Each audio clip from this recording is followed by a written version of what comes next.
Krisis keanekaragaman hayati yang melanda planet bumi ini mengacu pada kondisi organisme hidup yang mengalami ancaman kepunahan dalam skala yang sangat besar. Nah, ini disajikan penyebab populasi kecil terancam itu karena berkurangnya jumlah individu dan kepunahan. Nah, salah satu alasannya itu adalah yang pertama, hilangnya keragaman genetik, kemudian perubahan demografi. Kemudian penyebab yang ketiga itu adalah perubahan lingkungan. Ikut disajikan fakta-fakta yang memperjelas gambaran tentang besarnya tingkat kepunahan di setiap tahunnya. Yang pertama ada kolonisasi bangsa Polinesia di Kepulauan Hawaii pada tahun 400 telah menyebabkan kepunahan 50 dari 98 spesies endemik. Kemudian selanjutnya sejak tahun 1600 kolonisasi bangsa Eropa di berbagai belahan bumi tercatat 113 spesies burung dan 83 spesies mamalia punah.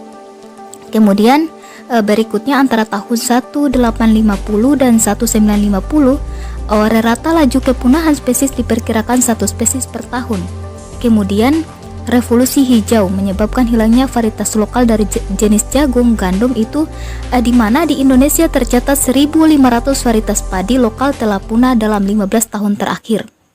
Selanjutnya yang menyebabkan krisis keanekaragaman itu berikut disajikan sisa-sisa hutan Kalimantan Timur setelah adanya kebakaran hutan.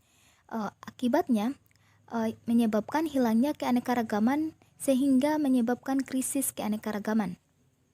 Kebakaran hutan tersebut menyebabkan hilang atau rusaknya hutan sehingga memusnahkan berbagai jenis tumbuhan dan secara tidak langsung dapat menyebabkan hilang atau menurunnya kualitas tempat hidup untuk berlindung, berbiak, atau mencari makanan dari segala spesies yang hidup di hutan itu.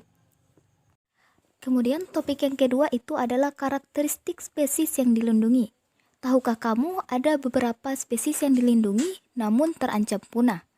Berikut disajikan fakta-fakta mengenai karakteristik spesies yang dilindungi.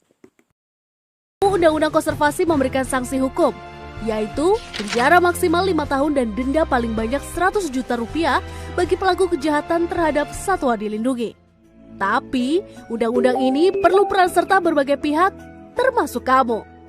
Bantu lapor pihak berwajib setempat atau call center Ditjen KSDAE KLHK jika menemukan aksi kejahatan satwa dilindungi.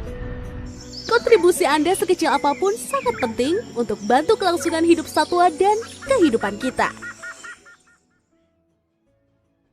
Kita bahas untuk pembahasan yang ketiga mengenai konservasi pada tingkat populasi ini, yaitu prinsip inventarisasi satwa liar. Nah, untuk mengukur level keterancaman suatu spesies satwa liar itu diukur dengan menggunakan beberapa parameter.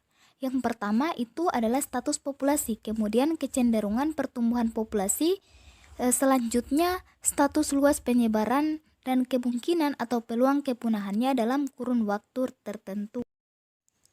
Dampak kegiatan intervensi kegiatan kehutanan bergantung pada skala ruang dan waktu observasi. Nah, sebagai contoh itu adalah amfibi.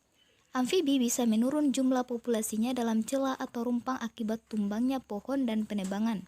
Namun, pengaruh tersebut bisa jadi bersifat lokal dalam ruang dan waktu dan dampaknya kecil pada vegetasi di sekelilingnya. Yang diberikan kepada kejadian ini, yaitu yang pertama, ada pengelolaan populasi.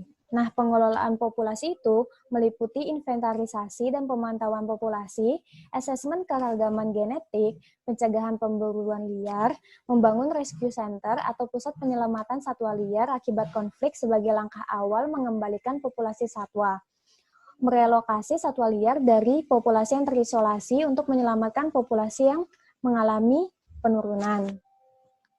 Nah, terus yang kedua ada pengelolaan habitat.